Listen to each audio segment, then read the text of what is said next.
भारत के 73वें गणतंत्र दिवस की आप सभी को बधाई। आज हम अपना 73वां गणतंत्र दिवस मना रहे हैं और एक औपनिवेशिक शासित राज्य से एक स्वतंत्र गणराज्य में अपना परिवर्तन भी मना रहे हैं। जैसा कि हम सभी जानते हैं कि भारत ने 15 अगस्त 1947 में स्वतंत्रता प्राप्त की, लेकिन 26 जनवरी 1950 तक जब तक कि संविधान सभा द्वारा भारत के संविधान को अपनाया नहीं गया, हम अंग्रेजों के अधीन प्रभुत्व की स्थिति में बने रहे। एक पूर्ण स्वतंत्र, लोकतांत्रिक और गणतंत्र राष्ट्र के रूप में भारत के उदय को चिन्हित किया। भारत के नागरिकों के रूप में आज हम जो स्वतंत्रता और अधिकार प्राप्त करते हैं, इस लोकतांत्रिक व्यवस्था का उल्लेख नहीं करने के लिए हम अपने संविधान और इसे बनाने वाले लोगों के ऋणी हैं। भारत का संविधान सर्वोच्च शासी दस्तावेज है।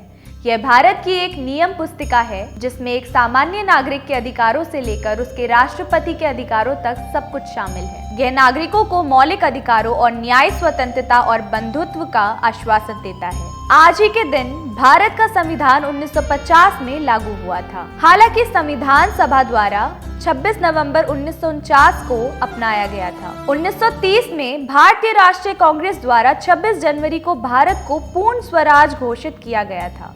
इसीलिए भारतीय संविधान को लागू करने के लिए 26 जनवरी को चुना गया था।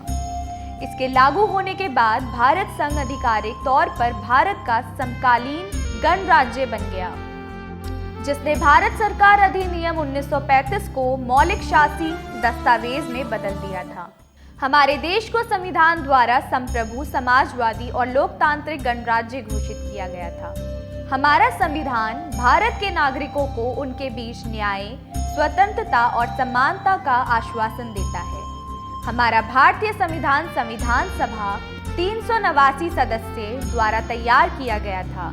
इसे लिखने में लगभग 2 साल 11 महीने और 18 दिन लगे थे। संविधान का ड्राफ्ट तैयार करने के लिए 29 अगस्त 1947 को संविधान सभा डॉक्टर B.R. अम्बेडकर ड्राफ्ट समिति के कुछ महत्वपूर्ण व्यक्ति थे। अम्बेडकर, जवाहरलाल नेहरू, गणेश वासुदेव मावलंकर, C. राजगोपालाचार्य, संजय फाके, बलवंत राय मेहता, सरदार वल्लभ भाई पटेल, कन्हैया लाल मुंशी, राजेंद्र प्रसाद, मौलाना अबुल कलाम आजाद, नलिनी रंजन घोष, श्याम प्रसाद मुखर्जी और संदीप कुमार पटेल। कुल ड्राफ्ट समिति के 30 से अधिक सदस्य अनुसूचित वर्ग से थे। समिति की कुछ महत्वपूर्ण महिला सदस्य सरोजनी नायडू, राजकुमारी अमृत कौर, दुर्गाबाई देशमुख, हंसा मेहता और विजय लक्ष्मी पंडित। भारत का संविधान अपने नागरिकों को अपनी सरकार चुनने का अधिकार देता है। स्वतंत्रता प्राप्त करने के लिए स्वतंत्रता सेनानियों ने बहुत कुछ त्याग दिया था। कई लोगों ने इसके लिए अपनी जान भी गंवाई। वे आसानी से अपने रक्षकों को आराम दे सकते थे और स्वतंत्रता के फल का आनंद भी ले सकते थे। इसके बजाय उन्होंने भारत के लिए एक संविधान बनाने का लबोरियस और दर्दनाक काम किया, क्योंकि उनके पास एक दृष्टि थी। उनके पास भारत का एक दृष्टिकोण था जहां जाति, धर्म, जातीयता आदि के आधार पर अपने लोगों के बीच कोई भेदभाव नहीं किया जाता था, जहां क्षेत्र या लिंग के भेदभाव सभी को समान अवसर प्रदान किया जाता था, जहां नागरिकों को धर्म, अभिव्यक्ति, शिक्षा की स्वतंत्रता प्रदान की जाती है। इस विचार के शीर्ष पर लोगों के लिए और लोगों द्वारा सरकार थी। भारत के लोगों के हाथों में परम शक्ति को आराम देना। इस दृष्टि से महान आत्माओं ने भारत के संविधान का निर्माण किया। जिन महापुरुषों और महिलाओं ने हमारे संविधान का निर्माण किया, उनमें एक महान दूरदर्शिता थी और शांतिपूर्ण और समृद्ध अस्तित्व के लिए कानून के शासन महत्व को अच्छी तरह से समझाते थे।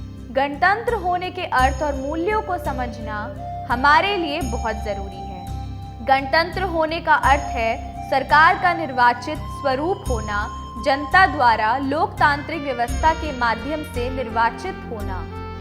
एक सरकार जहां चुने हुए प्रतिनिधि संविधान में निहित कानून के शासन के अनुसार अपनी शक्तियों का प्रयोग कर सकते हैं। लोगों के पास गैर प्रदर्शन या भ्रष्टाचार के आरोप में सरकार को उखाड़ फेंकने की शक्ति है। भारत गणराज्य में लोग इसके सच्चे हितधारक। तो आइए इस गणतंत्र दिवस को दिल से और अपने आचरण में भी राष्ट्रवाद के साथ मिलाएं। इस तथ्य को स्वीकार करें कि हम सभी अपनी जाति, पंथ, धर्म, लिंग, जातीयता, बोली जाने वाली भाषा या वित्तीय स्थिति के बावजूद समान हैं। हमारे बच्चों में भी यही मूल्य डालें। याद रखें कि वे भारत गणराज्य के स्तंभ हैं और जिन्हें हम बाद में राष्ट्र की विरासत सौंपेंगे। आप सभी को एक बार फिर से गणतंत्र दिवस की हार्दिक शुभकामनाएं देती हूं और आशा करती हूं कि हम एक साथ विकास करेंगे और समृद्धि के लक्ष्यों को प्राप्त करेंगे।